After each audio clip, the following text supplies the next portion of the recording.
हज़रत ख्वाजा बाकी बिल्ला रहमतुल्लाह ताला का वक़्त आखिरी आया ना, आपका खलीफा था, उसको आपने हुक्म फरमाया कि ना आप ना हज़रत मुजद्दद पाक के पास जाना, उनसे हिस्सा ले लेना। अब वो जो हज़रत ख्वाजा बाकी बिल्ला रहमतुल्लाह ताला का खुलाफा में सदा खलीफा था, वो हज़रत मुजद्दद पाक अल-फ़सानी रहमतुल्लाह ताला के पास आया और कहने लगा कि हुजूर मुझे अपना हिस्सा अता फरमाएँ।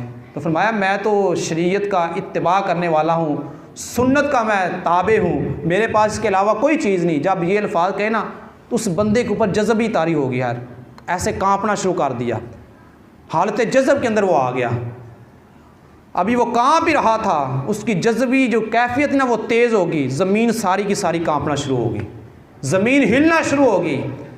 जब आप रहमतुल्लाह ताला ये उसकी हालत देखी ना तो आपने अपनी मिसवाक मंगवाई, मिसवाक पड़ी तो फरमाया मिसवाक लेके आओ।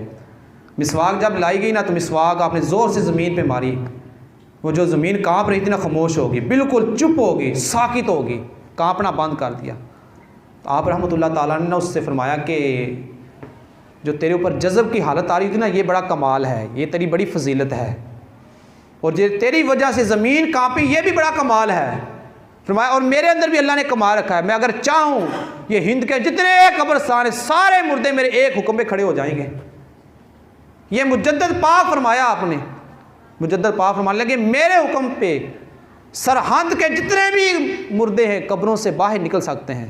फरमाया तेरा भी बड़ा कमाल है कि तेरी वजह से ज़मीन कांपना शुरू होगी, तेरे जज्ब की वजह से। और मेरा कमाल भी ये है कि मैं एक हुक्म करूं कब्रस्तान के अंदर जितने मुर्दे हैं सारे बाहर आ सकते हैं। फरमाया लेकिन इससे बढ़कर कमाल मेरे नज़दीक पता क्या है, पता क्या है?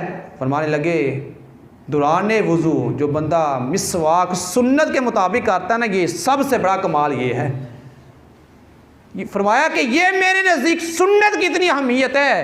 फरमाया ये कोई कमाल नहीं है, मुर्दे ज़िंदा करना कोई कमाल नहीं है, ज़मीन को हिला देना कोई कमाल नहीं। फरमाया असल कमाल ये है कि बंदा शरीयत के भी ताबे हो, सुन्नत के भी ताबे हो। मुजद्दद पाक अल-फ़सानी रहमतुल्लाह ताला फरमाते हैं कि एक बंदा 1000 साल इबादत करे, 1000 साल, और उसकी इबादत सुन्नत से खाली हो, सुन्नत का वो तारिक बंदा हो, शरीयत मुस्तफ़ा से दूर भागे, लेकिन हो इबादत गुजार, इबादत बड़ी करे, खिलाफ शरा काम करे। फरमाया एक बंदा 1000 साल इबादत करता है और सुन्नत से खाली करता है, और एक बंदा ज़ोहर की नमाज़ पढ़ लेता है, नमाज पढ़ने के बाद वो इस नीयत से सोता है कि ज़ोहर के बाद कैलूला करना सुन्नत मुस्तफ़ा सल्लल्लाहु ताला अलैहि वसल्लम है। फरमाया वो ज़ोहर के बाद चंद लम्हे सोने वाला 1000 साल जिसने खाली सुन्नत से इबादत की थी, फरमाया उससे अफजल बंदा है। कहाँ 1000 साल इबादत गुजार, क्यों? फरमाया कि सुन्नत की उसे अहमियत ही नहीं है।